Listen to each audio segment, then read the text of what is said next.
de México, la señora Consuelo Hernández. Muchísimas gracias, tomen asiento. Muchísimas gracias. Me da un gusto enorme poder estar nuevamente en Uruguay hace no sé cuántos años. Creo que en el siglo pasado vine, ¿verdad? Sí, hace mucho que no venía y me encanta volver a estar aquí. Antes que nada quiero agradecer, por supuesto, al Creador por habernos regalado un día más de vida, por tener la oportunidad de compartir con ustedes y la confianza que me han dado sus líderes, a nuestro embajador, doble embajador Corona, Tim Foley, que sé que tiene grupos presentes aquí. Muy especialmente le quiero agradecer a un entrañable y viejo amigo que me hizo el honor de invitarme, me dio el privilegio de presentarme hoy este día con ustedes. Nos encontramos en el Club de Diamantes en Barcelona y Yángel de la Calle me invitó a que estuviera aquí. Muchísimas gracias. Ángel no solamente es un entrañable amigo, sino que además fue mi maestro. Yo crecí e inicié el negocio escuchando muchos de los cassettes, en ese tiempo eran cassettes, de Ángel. La historia de él y Maite, por supuesto, a mí me marcó muchísimo, me quitó muchos pretextos de si él lo había podido hacer con solo 2 horas de comida, ¿por qué no iba a poder yo hacerlo si tenía ya todo el día? Porque me había quedado ya con más tiempo. Y por supuesto también le quiero agradecer a 2 entrañablísimos amigos también que quiero mucho, que son Marlene y Enrique Almeida. Un aplauso por favor para ellos. Me encanta compartir con ellos y más ahora que afortunadamente, no porque querramos separarnos del Club de Diamante Americano, sino en lo personal a mí me gusta más que ahora haya un Club de Diamantes Latino porque dejaron de mandarnos a Hawái. Y ahora nos están mandando a Europa, así que se tienen que apurar. El Club de Diamantes Latino ahora es cambiable.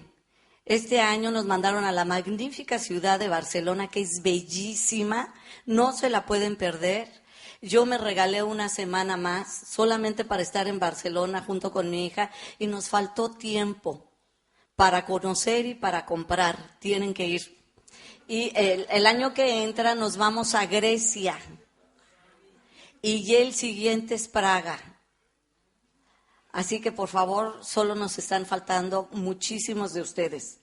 Quiero agradecer también a sus líderes, a los que felicito por su persistencia, resistencia y consistencia. Y bueno, vamos a entrar ahora en materia. Vamos a hablar un poco, vamos a iniciar hoy con el Australopithecus. No es realmente el tema, pero con eso iniciamos. El Australopithecus es lo que llaman los científicos como el primer antecedente humano que hay. El no chango, pues ya, ¿sí? Es lo que ellos ya, es el primer ser que ya tiene forma humana y le dan un antecedente de existencia de 4 millones de años.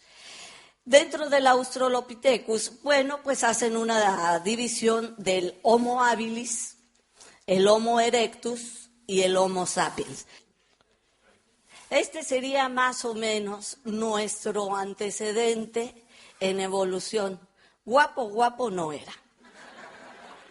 Pero aquí viene el Homo sapiens sapiens. La raza se mejoró un poco, ¿no es cierto?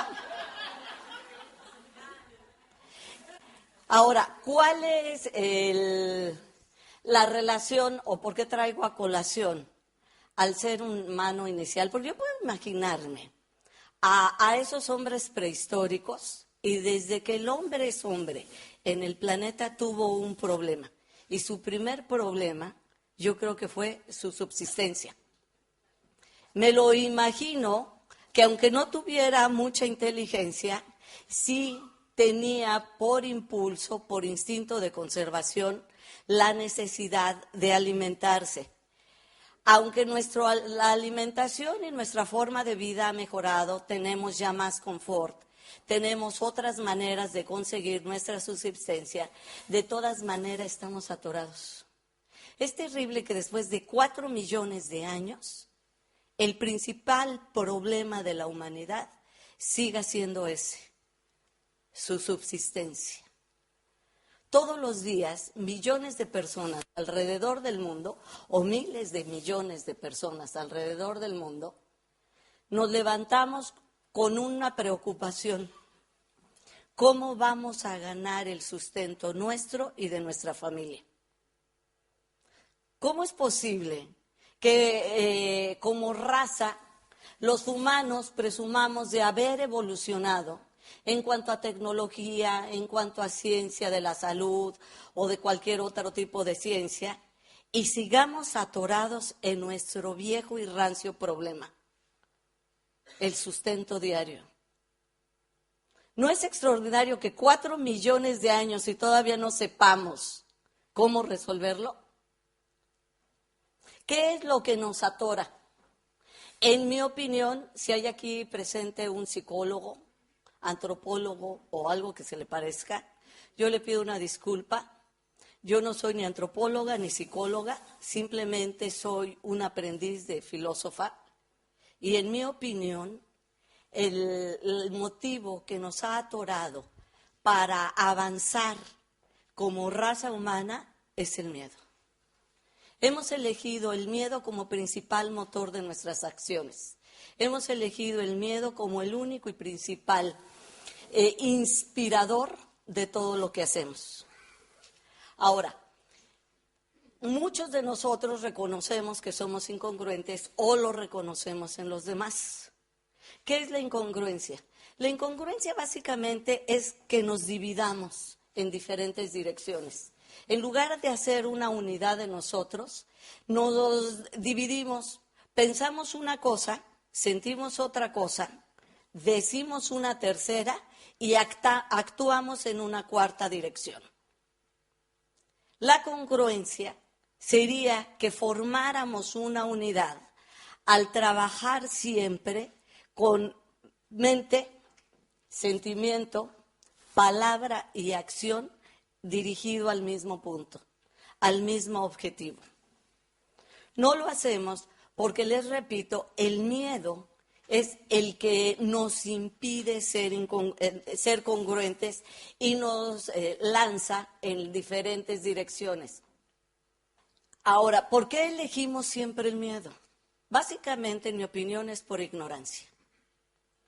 Porque no sabemos exactamente qué hace el miedo y cuáles son sus causas.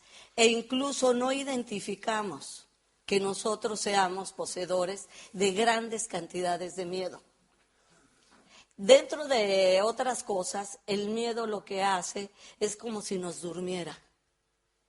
Difícilmente estamos conscientes las 24 horas o las horas que estemos despiertos de nuestras acciones. Hay como unas lagunas en donde nos movemos, respiramos, creemos que estamos conscientes, pero en realidad estamos dormidos. El miedo es como si fuera un vaho universal que nos adormece a todos.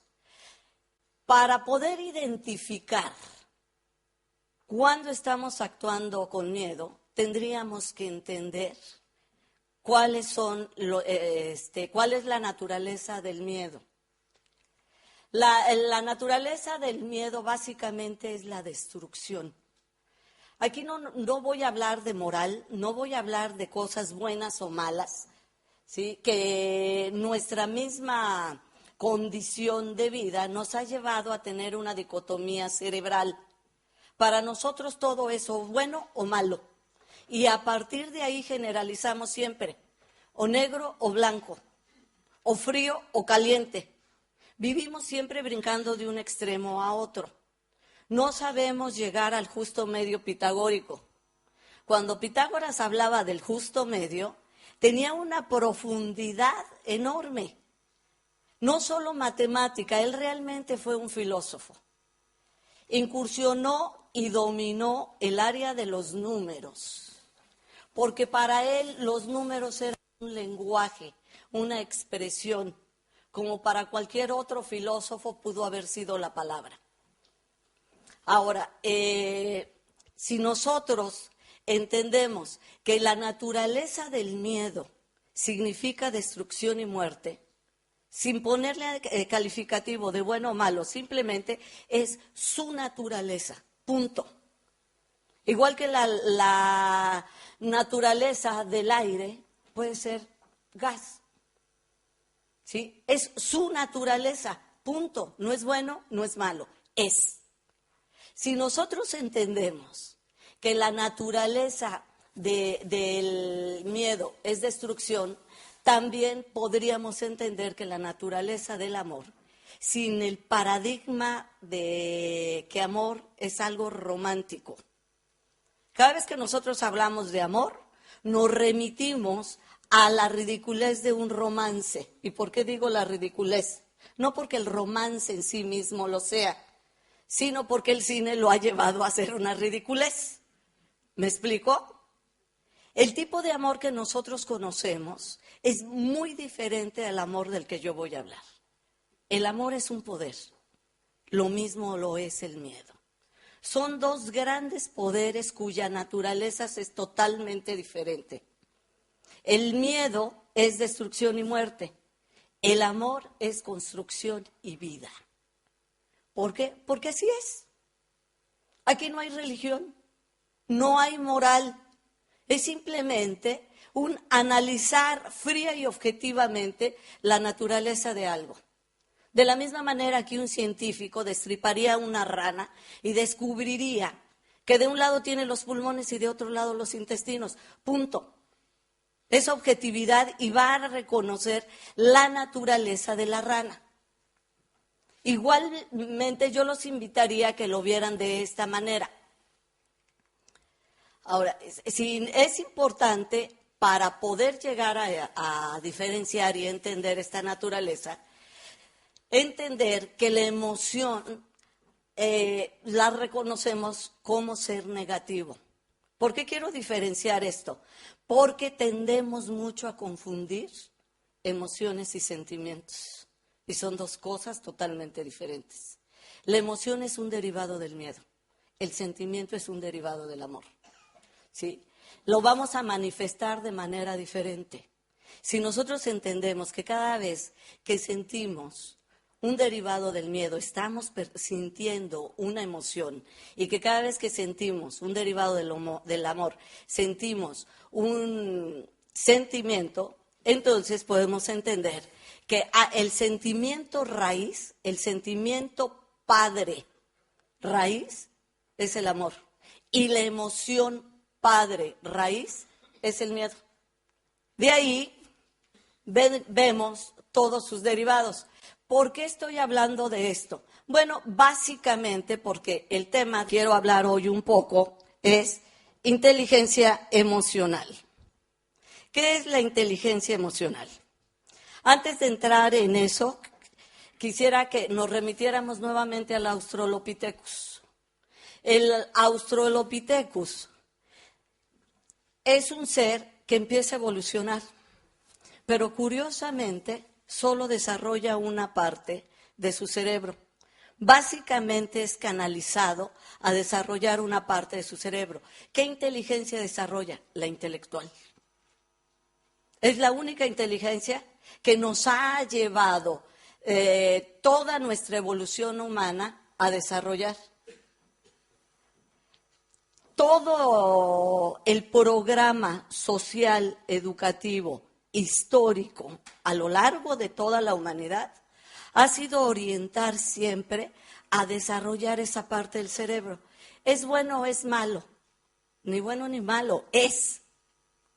¿Sí? Fue necesario desarrollar esa parte de nuestro cerebro, punto. Eso ha llevado al ser humano a tener grandes avances tecnológicos y científicos. Muchos de nosotros hemos pasado por universidades. Otros hemos enviado a nuestros hijos igual a las escuelas tendientes a que lleguen a las universidades.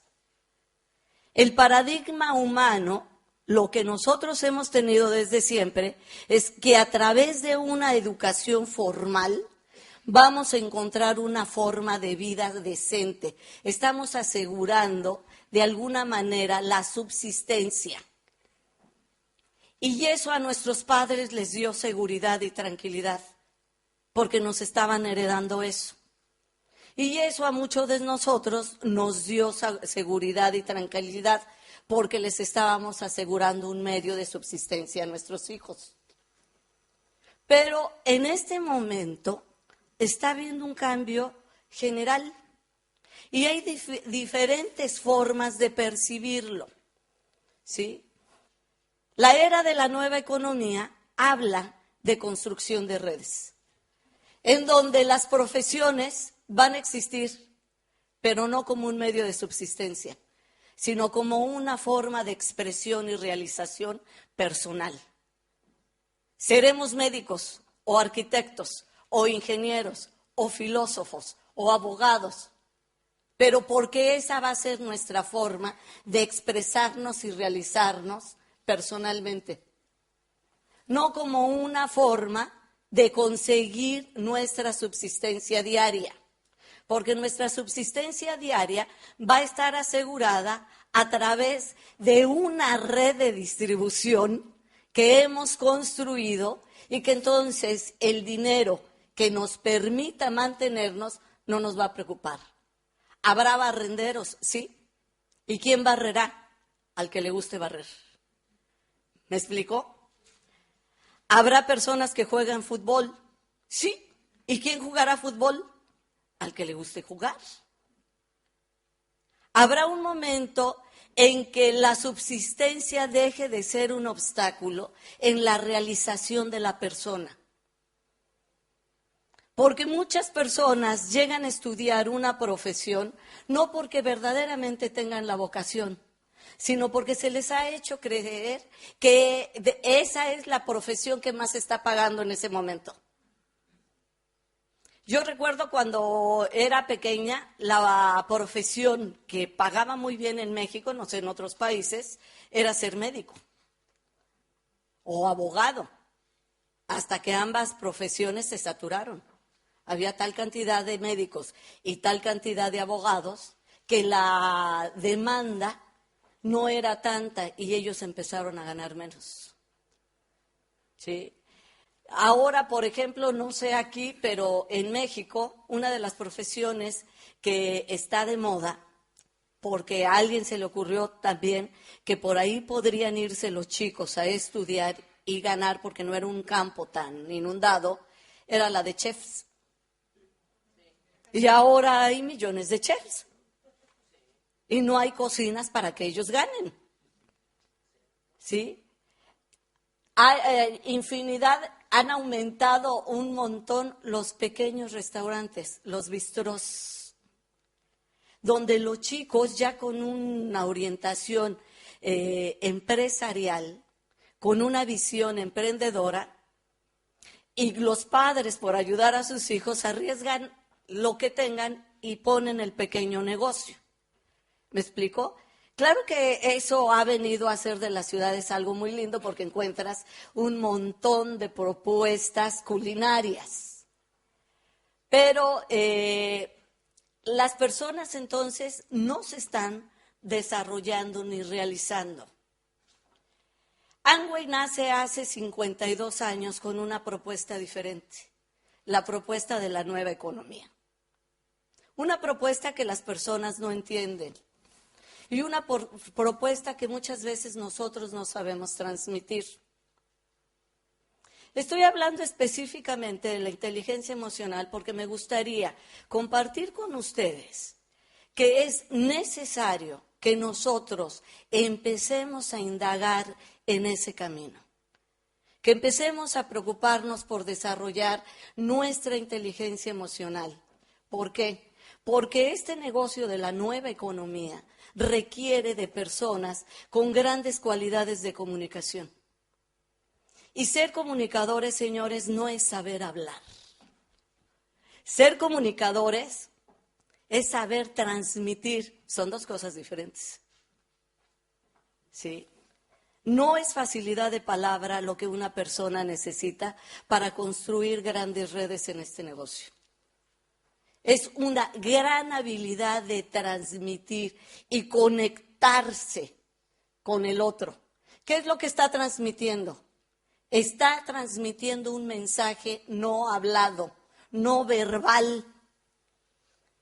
Cuando nosotros poseemos esa habilidad de transmitir un mensaje no verbal, pero que es común a todos, en ese momento nosotros enganchamos al otro para que él pueda descubrir lo que le estamos proponiendo.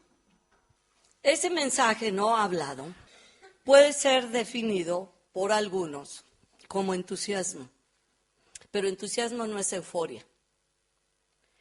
Entusiasmo, los griegos lo definieron muy bien. Theos es Dios, soma es cuerpo, es una energía divina dentro del cuerpo. Pero esa energía divina no proviene de la mente intelectual. La mente intelectual es racional, analítica y fría. Es por eso objetiva. En tanto que la inteligencia emocional se da en otra área del cerebro, en la mente emocional. La mente que no entiende de análisis, porque el análisis es limitante, forma un cuadro y no se sale de la superficie que ella misma marcó. La mente emocional es como el aire, no se le puede contener. Es libre, no mide espacios, es curiosa por naturaleza.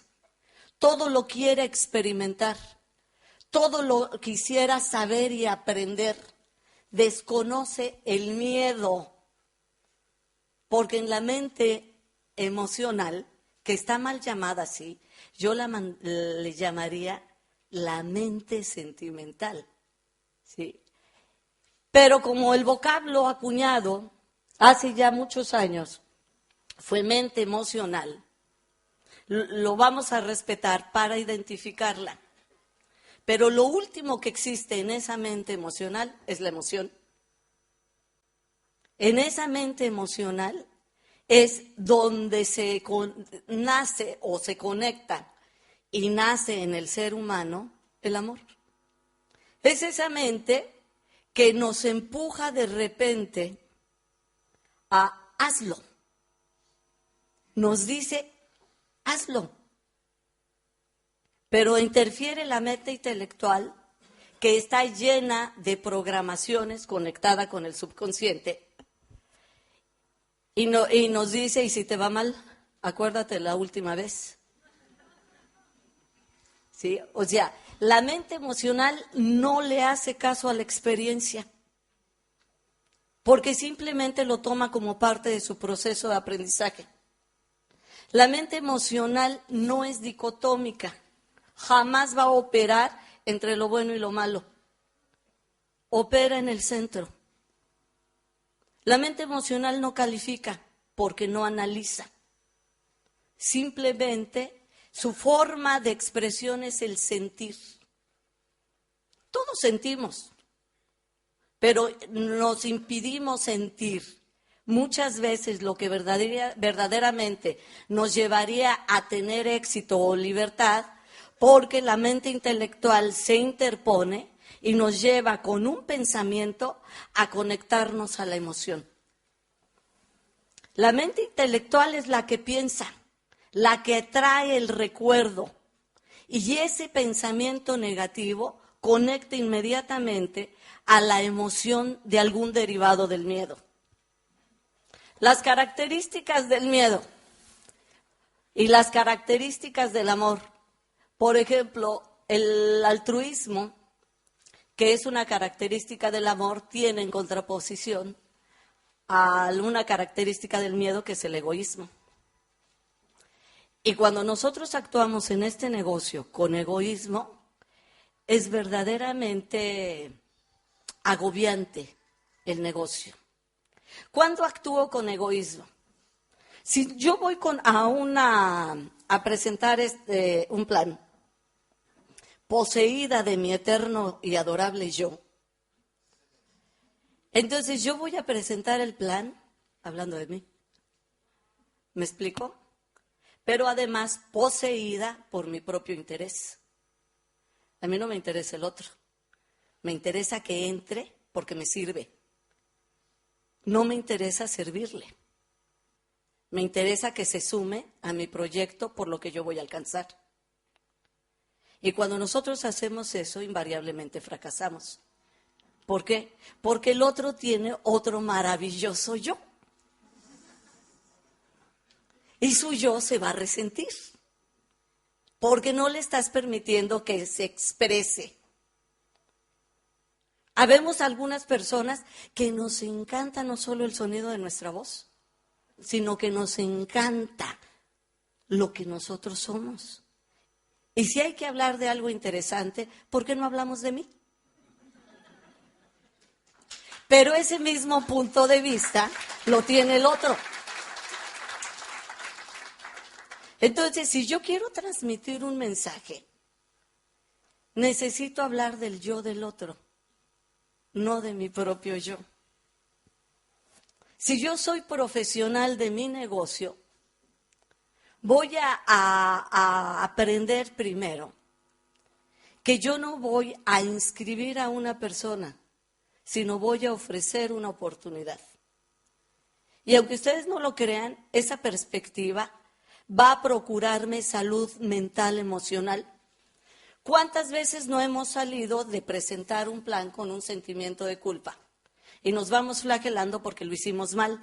Yo tenía que haber dicho esto, tenía que haber dicho lo otro, es que me salió mal aquí, es que yo no sé por qué no traje esto, ¿sí? Y el negocio en ese sentido empieza a ser una carga, un desgaste. Y esta carga y este desgaste emocional lo empezamos a transmitir a los demás. Todos percibimos lo que el otro siente, aunque no nos lo diga. Y si yo me presento a dar un plan con esa calidad emocional, el otro lo último que quiere es tener una carga emocional similar a la mía. ¿Me explico? Quizá esto les pueda ir dando un poco la razón de por qué no avanzamos. Yo les admiro la permanencia, les admiro la resistencia, pero señores, es tiempo de correr. Ustedes lo pueden hacer y lo pueden hacer si aligeran las valijas. Es necesario que se quiten lo que van cargando con los derivados del miedo. Es muy fácil hacer el negocio cuando lo comprendes y cuando lo puedes disfrutar. Yo esto se lo escuché tanto a Dexter Yeager que me costó muchos años entender cómo se podía disfrutar este negocio. Porque para mí era mucho trabajo, mucha carga, estaba teniendo muchos resultados, pero no lo disfrutaba. Hasta que entendí. Cuando tú no actúas con el miedo y actúas con su opuesto complementario, porque además no son enemigos, existen porque se necesitan. El amor se alimenta del miedo. El amor tiene la cualidad de poder absorber y transformar la naturaleza del miedo. El miedo no. El miedo nunca va a poder dominar al amor. El miedo ante el amor se dobla, pero el amor necesita el miedo porque de él se nutre. Al conquistarlo, se hace más fuerte. ¿Ustedes lo han sentido? ¿Ustedes han sentido esa fuerza y ese poder? Cuando han conquistado el miedo de contactar a una persona, en ese momento ustedes se sienten más seguros. Y la seguridad es un derivado del amor. El amor necesita el miedo. Pero mientras no sepamos conquistarlo, el miedo nos sojuzga y nos esclaviza. Si nosotros entendemos el juego de la vida, entonces tenemos los elementos para poder construir no solo este negocio, poder construir nuestra vida a nuestro antojo. ¿Qué se sentirá? Decimos muchas veces, no sentir miedo por no tener dinero. ¿Qué se sentirá no preocuparse por el dinero? Cuando yo lo escuché por primera vez de labios de Cristina Costa, yo suspiré. Yo dije, será extraordinaria. ¿Saben por qué nos enseñan a ganar dinero? Porque si no tuviéramos ese miedo, tendríamos al menos, cuando menos, el 80% de menos miedo del que actualmente tenemos. Vamos a seguir teniendo miedo por otras cosas. Pero ¿qué se sentirá que ustedes no tengan miedo por el dinero? Que no se preocupen por él. Que se duerman agradeciendo y que se despierten agradeciendo. ¿Les gustaría? De eso se trata cuando hablo de desarrollar nuestra inteligencia emocional de manera consciente. Y el consciente le ponen comillas, porque realmente la conciencia es el premio del despertar. Y nosotros vamos a trabajar a ratos dormidos y a ratos despiertos. Aquí es donde entra el maravilloso apoyo de Lina. Este programa de educación continua nos ayuda a despertarnos cuando estamos profundamente dormidos, pero dentro de todo, como un arco reflejo, debido a la disciplina, logramos poner un CD, podemos despertar de momento. Yo no sé ustedes, a mí me funciona muy bien. Soy humana y yo me enojo. Soy humana y yo me frustro. Soy humana y a veces me voy para abajo. Pero como arco reflejo debido a la disciplina, logro poner un CD, ahí me despierto. Y entonces me cambia el canal y empiezo a trabajar en función de mi mente emocional en vía de desarrollo. ¿Me explicó? No en función de mi mente intelectual, que es mecánica, autómata y reactiva. La mente intelectual no analiza a fondo la situación y dice voy a actuar así. Dentro de la mente intelectual, conectada a la mente subconsciente, hay reacciones. Si me hacen esto, yo fui programada para reaccionar así. Si encuentro este obstáculo, yo fui programada para reaccionar de otra manera. Entonces, no estoy actuando, estoy reaccionando. En la mente emocional, tú no reaccionas, tú accionas inspirada por un sentir. Y ese sentir tiene todo menos miedo. Entonces, fíjense, la fe, que es un derivado del amor, se contrapone a la duda. Muchas veces queremos hablarle a alguien nuevo que vemos la posibilidad de, este sería buenísimo para el negocio, ¿sí? Pero inmediatamente mete su sombra la mente intelectual y dice, ¿y si te dice que no? Yo no le veo que tenga ganas. Es más, me dijeron que es una persona muy soberbia. No, mejor luego le hablo. La fe no analiza, la fe te dice, hazlo. Y si nosotros le hiciéramos caso, conversamos con esa persona y descubrimos que es una persona con los mismos miedos y las mismas necesidades que cualquier otro ser humano.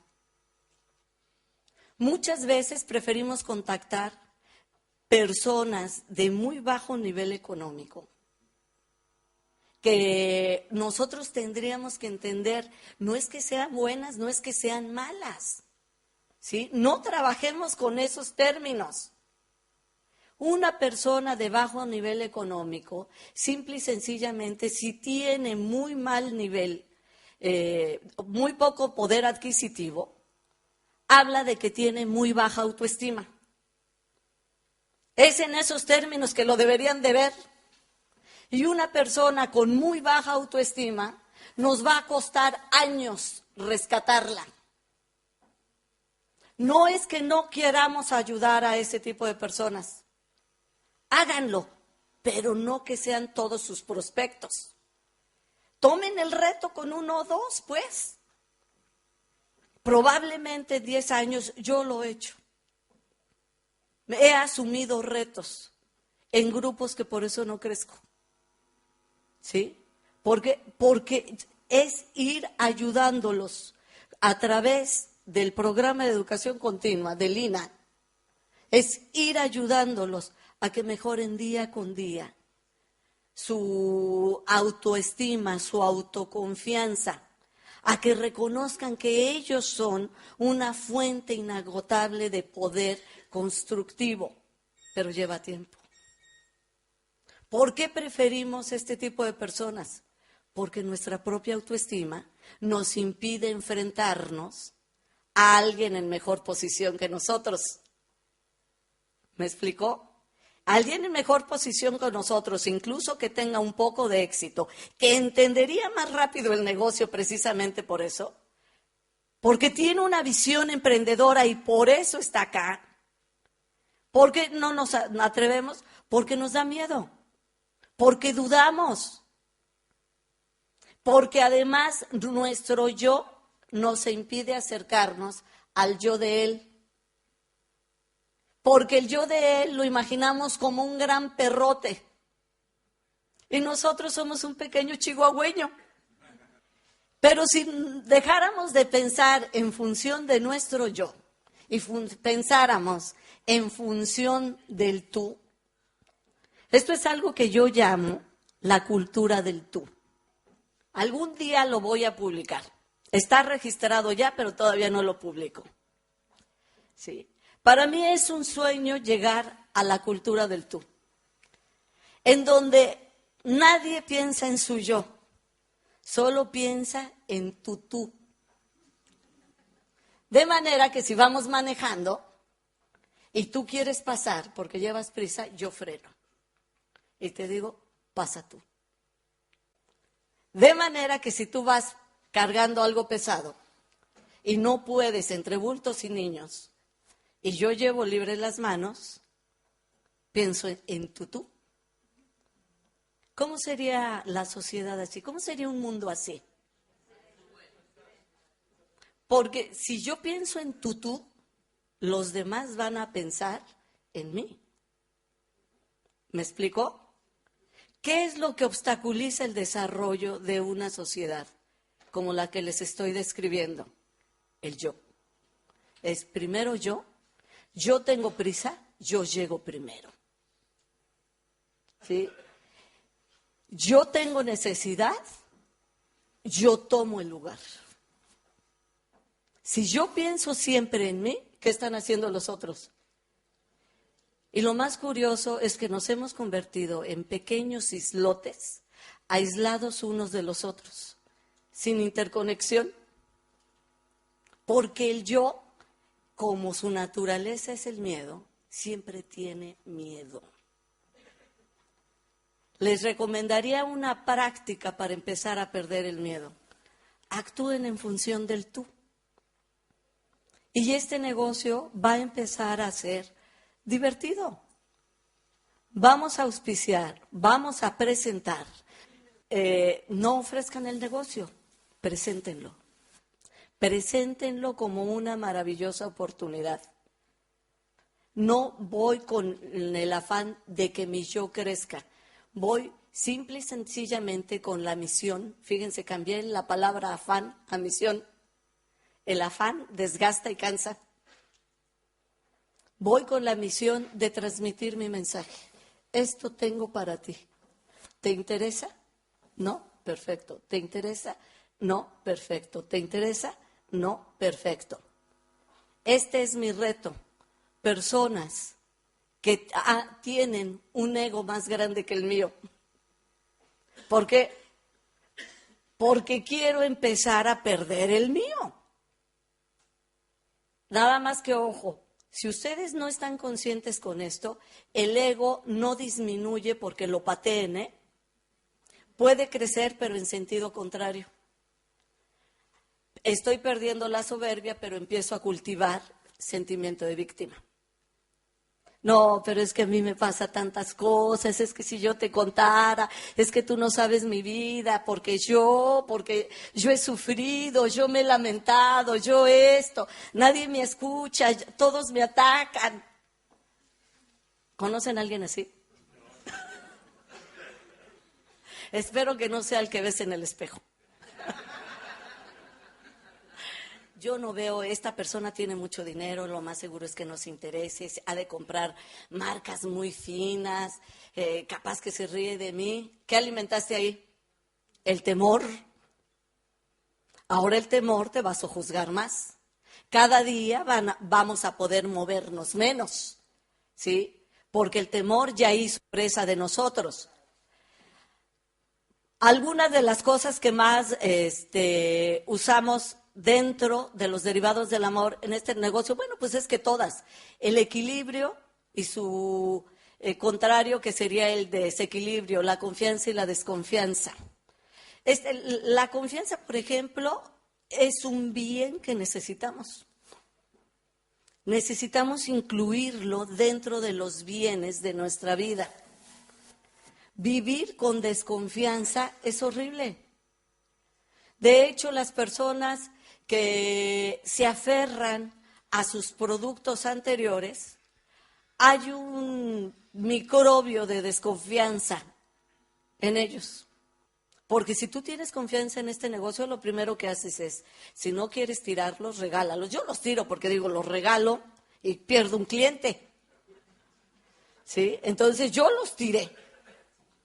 Tiré hasta mi perfume, que era muy famoso en ese tiempo. Y para no incurrir en que yo me arrepintiera, lo vacié definitivamente al lavabo. Porque ves que luego tiras algo a la basura y a la media hora estás, no, pues si me costó tanto. No, mejor me lo acabo, total. Después lo compro y compro hasta 2. No, yo lo vacié. ¿Sí? Entonces, si tú tienes confianza en ti, es probable que estés teniendo desconfianza en los otros. A mí me pasó eso. Mi problema nunca fue que yo desconfiara de mí. Yo sabía mi capacidad.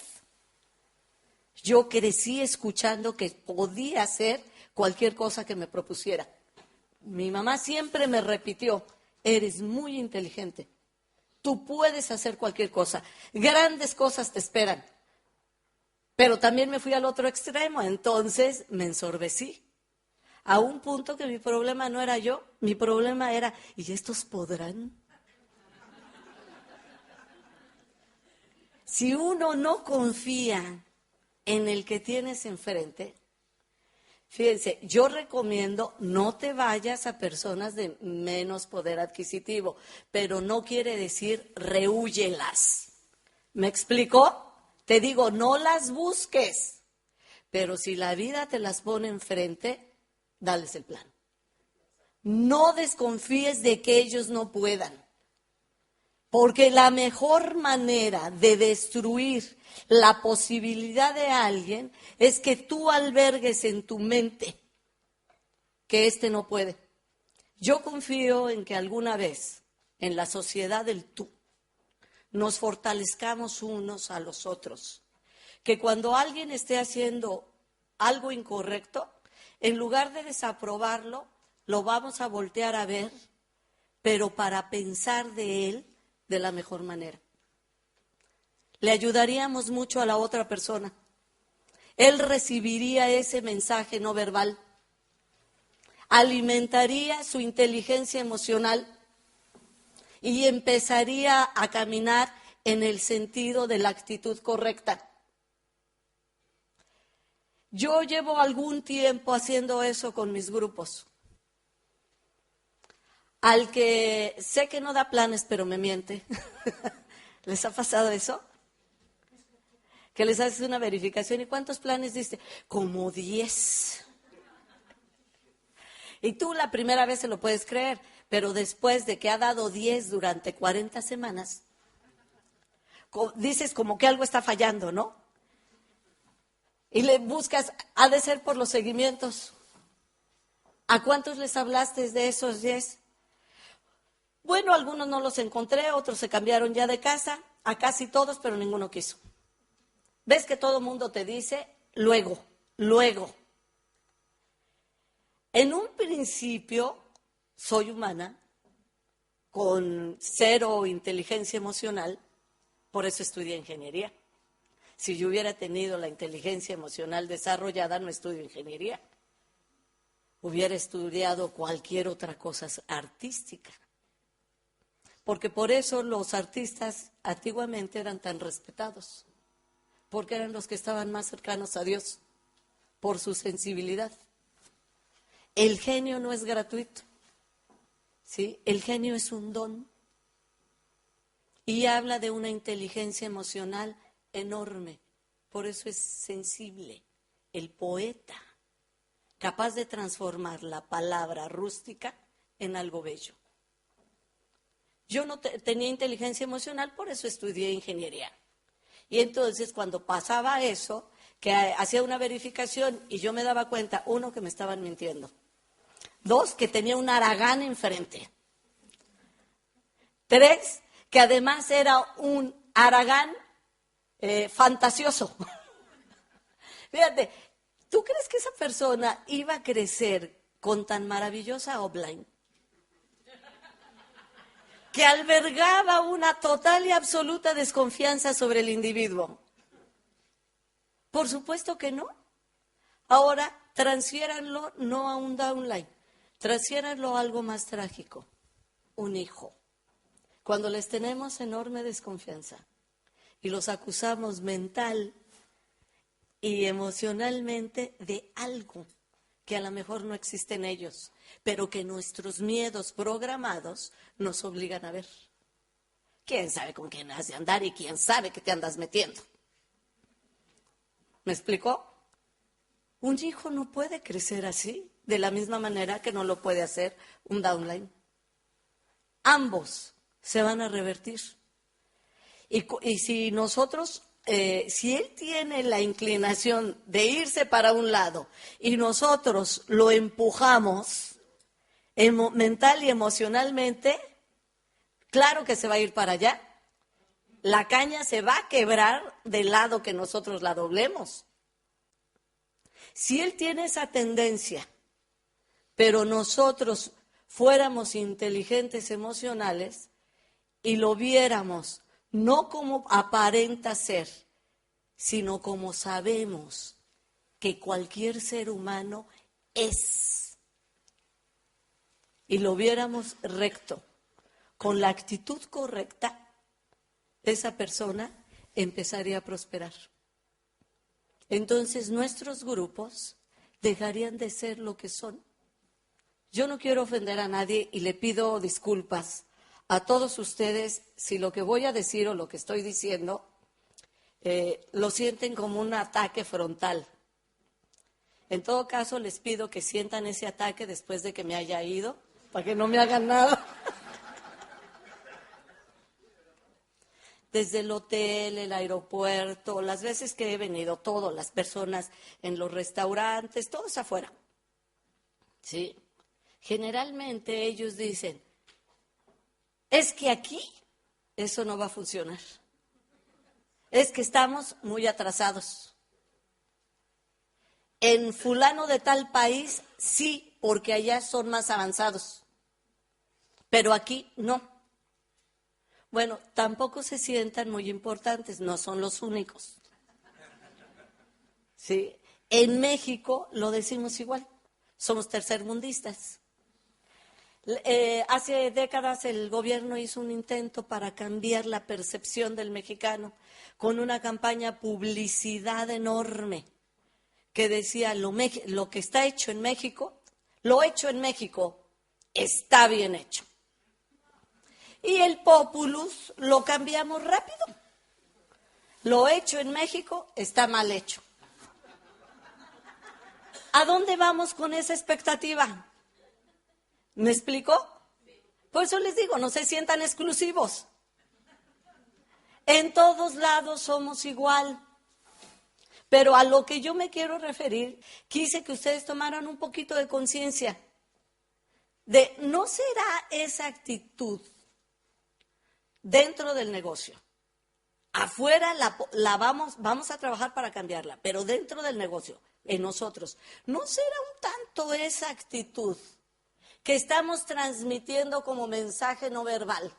Cuando vamos y presentamos esta oportunidad y le enviamos el mensaje de ojalá y entres, que no veo cómo, porque todo el país está igual que tú. ¿No será mucho esa actitud la que impide que prosperemos? Tendrían que hacer un análisis personal, solitos, sinceros, y ver de qué patita cojean. Porque fíjense, lo más curioso de esto es que si nosotros desconocemos la naturaleza de estos dos, que son los que determinan el devenir mundial, es lo que ha construido la historia de la humanidad. Estos dos, uno de ellos interactúa con la mente. Si le damos oportunidad al amor, va a interactuar con la mente y va a construir. Pero de repente la mente voltea e invita al miedo. Y entonces el miedo interactúa con ella y empieza a destruir. Y esto lo hacemos diario, cada instante de nuestra vida, aunque no nos demos cuenta. Y tú no puedes tejer y destejer si esperas tener un suéter. ¿Sí? Si no esperas tenerlo, lo puedes hacer. Si nosotros esperamos construir este negocio, tendríamos que ser un poquito objetivos y ver con qué trabajo. Trabajo desde el punto del yo, con qué tejo, con la fe o con la duda, con valor o con temor, con armonía o inarmonía, equilibrio o desequilibrio, justicia e injusticia, bondad o maldad. No, yo soy bueno. Señores, la maldad también es manipulación. ¿Sí? Manipular un grupo para que él crezca en favor mío, ahí hay un absoluto egoísmo y total maldad, porque no estoy pensando en él.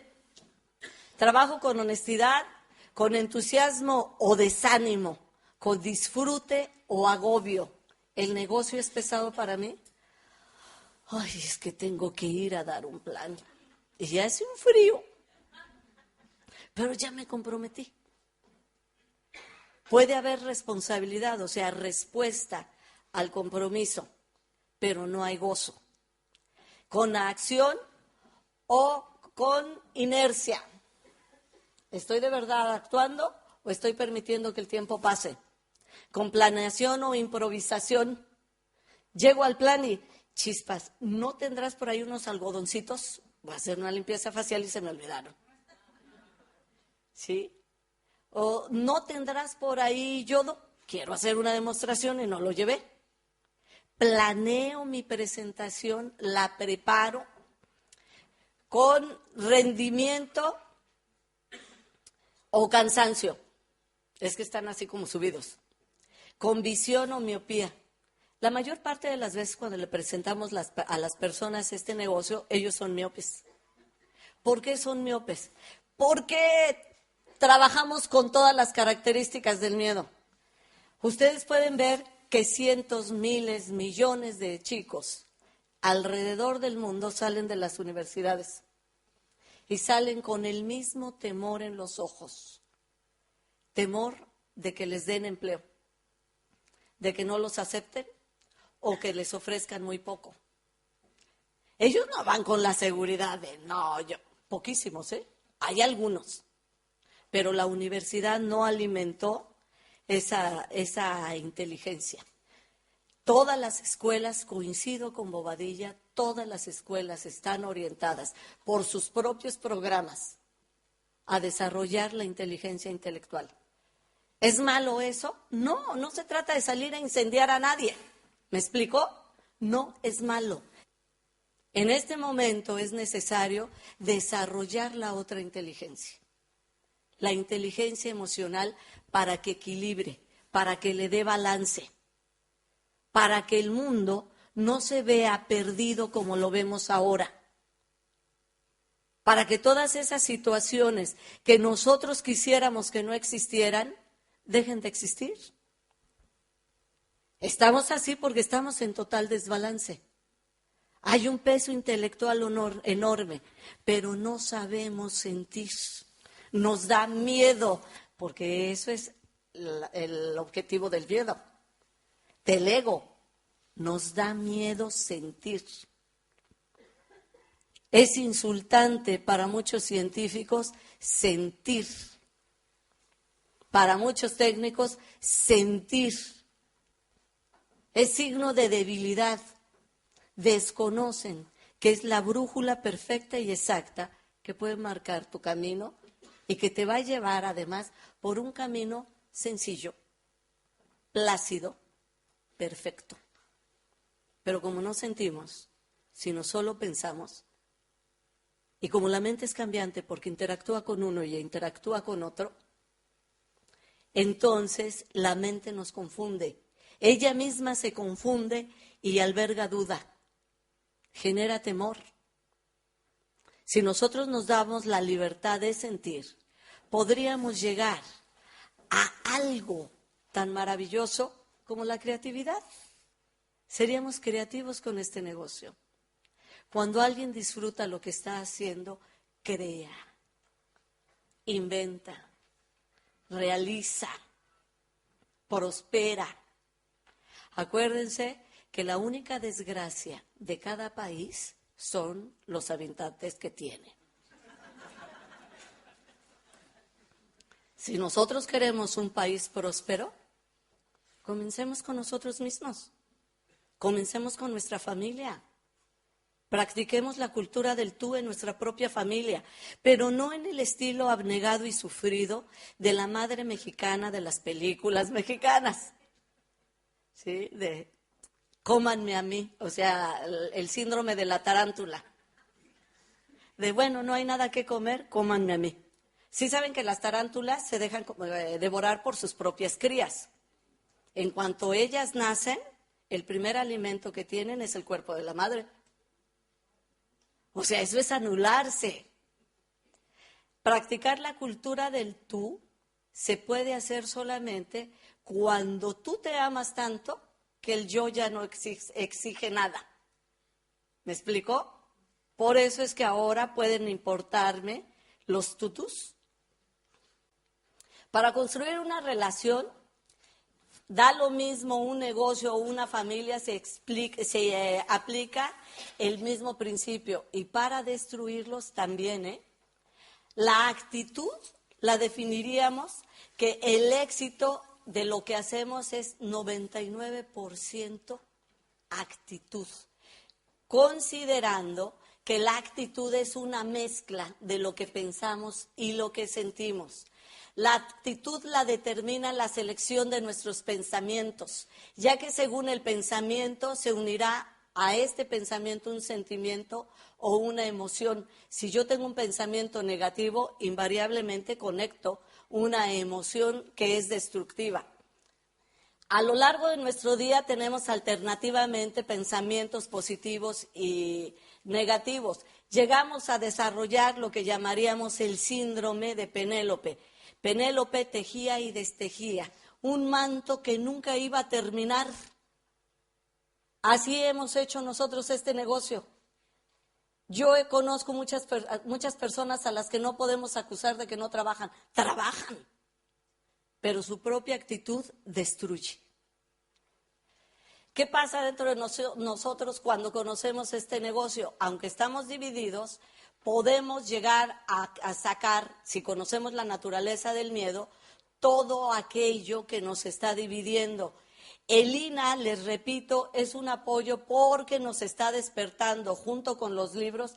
El libro es el único que te puede decir realmente lo que eres, lo que nos puede decir lo que somos, y no le podemos discutir. ¿sí? A ver, agárrate al autor y empieza a discutirle. En cambio, si te lo dice una persona, uno empieza a justificarse y a defenderse. Una buena práctica de empezar, además de que practiquen la cultura del tú, además de que piensen en el otro. Por ejemplo, ahorita que vi estos incentivos tan maravillosos, cualquiera podría calificar a Esmeralda si en lugar de pensar en calificar a Esmeralda con el yo, o sea, yo voy a calificar a Esmeralda, ¿sí? Utilizar el tú. Lo único que tienen que hacer es buscar a 3 a quienes ayudar para que ellos califiquen al 21. Si ustedes se salen del yo y ven el negocio desde el tú, ustedes es más posible que avancen. ¿Por qué? Porque van a dejar de tener el sentimiento, la emoción del afán. ¿Sí? Tenemos que apurarnos y transferirla al otro. Es que tienes que hacer esto y transformarte en jefe. Y si el otro no hace, entonces tú te frustras. ¿Por qué? Porque me estás impidiendo conseguir lo que yo quiero. Yo tenía casi el bono de Esmeralda, pero por tu pereza. Entonces manipulamos, ideamos tonterías, llevamos a las personas a comprar productos de más, porque quiero mi calificación. Manipulo las calificaciones, agoto al otro, y el otro, en justo desquite, va y agota a los que tiene abajo. ¿Sí? Entonces llega un momento en que nadie hace nada. Todos están paralizados por el afán de, pero con el agotamiento interno de la exigencia del otro. Si tú enfocas, yo te voy a ayudar para que califiques al 21. Te voy a ayudar a ti y a ti. Y entonces enfoco mi esfuerzo, mi trabajo, no es el del otro, hacia que ellos prosperen. Si alguien se para, yo no me frustro. ¿Por qué? Porque entonces me vuelvo creativo. Y les digo, hagamos esto. Tú trabaja por acá, yo puedo trabajar aquí, ¿sí? Yo voy a hablar con esta persona, vamos a revisar a todos quienes pueden ajustar sus 150 o sus 300 puntos, hagamos algo para que todos lo tengan. O sea, nos volvemos creativos, pero no manipuladores ni explotadores. Trabajar en función del tú me quita una carga emocional enorme. Y además podemos hacer algo que yo aprendí muy al principio, que desafortunadamente no recuerdo el nombre de ese extraordinario diamante, un diamante muy viejitito que llevaron a México, que él decía, tú pon el trabajo, que Dios pone el resultado. Yo como lo aprendí, me quité esa carga emocional. Cuando termino de dar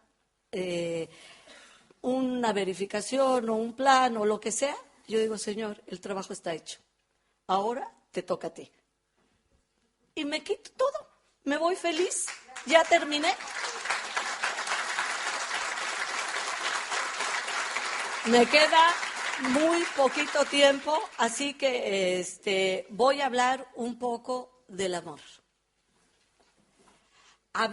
Amar tu sueño es lo que de manera instantánea te va a dejar los derivados del miedo que estemos practicando por costumbre, en los cuales nos estemos apoyando por costumbre. El sueño radica en la inteligencia emocional, en esa parte de la mente. Por eso es que cuando uno le pregunta a una persona, ¿tienes un sueño? Muchas veces, como yo, dice no. Yo contesté eso. ¿Por qué? Porque yo estaba instalada en la mente intelectual, analítica. Para mí la otra mente ni existía, o por ahí, veía que otros por ahí más o menos se movían. La inteligencia emocional tiene en la cúspide al sueño. El sueño es como una gran estrella o un pequeño sol que ilumina el camino del que lo observa. Si ustedes se transformaran en grandes soñadores, podrían transformarse en grandes comunicadores. Poder transmitir a aquel lo que tú sientes y que él sienta por primera vez o por las veces que sean, pero que a lo mejor no es muy frecuente sentir la energía del sueño. Yo muchos años lo llamé la magia del sueño, porque el sueño tiene una gran magia, tiene un poder enorme. Es uno de los hijos preferidos del amor, porque el sueño tiene el encanto del Padre. Si nosotros nos acostumbramos a visualizar nuestro sueño y amarlo, como aprendiste a amar a la persona o personas de las que te has enamorado, pensando constantemente en ella. ¿O no es cierto que así nos enamoramos? A fuerza de pensar en los ojos, en los labios, la sonrisa, lo que dijo, cómo actuó, qué le voy a decir, qué me va a decir, qué vamos a hacer. A fuerza de hacer eso, terminamos enamorándonos. Pon en este momento en tu mente el sueño que tengas. Ámalo. Imagina que lo estás realizando, que lo estás haciendo. Imagina que lo estás viviendo. Tú estás ahí. Por fin lo conseguiste. Por fin lo tienes. Lo estás viviendo. Es una realidad. ¿Sintieron algo? Eso es amar su sueño. Háganlo más frecuentemente. Piénsenlo, disfrútenlo, vívanlo, atrévanse a ver el rostro de su sueño. Sucede algo dentro de nosotros. Cuando podemos amar aquello que nos inspira, a todos nos dieron eso. Es como la estrella para no perdernos. Los marineros la usan. Saben siempre hacia dónde está el norte. Saben hacia dónde deben de navegar. Es nuestra brújula natural. Amen su sueño. Los veo después.